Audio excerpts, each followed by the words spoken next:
inyong lingkod, no bragging about it. I'm happy to announce it. Alam nyo, umiinom ako ng mahigit 12 supplement araw-araw. As in, everyday. Just to keep myself body healthy.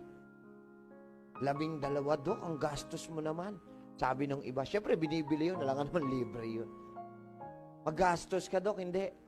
Every time na lalabas ako ng pera para sa kalusugan ko, hindi ko siya kino-consider na expenses. I considered it investment. Totoo yun. Ikaw, kailan ka nag-invest sa katawan mo? Nag-invest ka, pinagkakitaan mo lang siya. Sakit, no? Sakit? Ha? Hoy!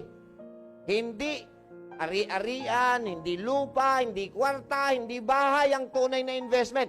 Ang tunay na investment, katawan! Kasi pag malakas ang katawan, marami pa kayong magagawang paraan para madagdagan ng kayamanan.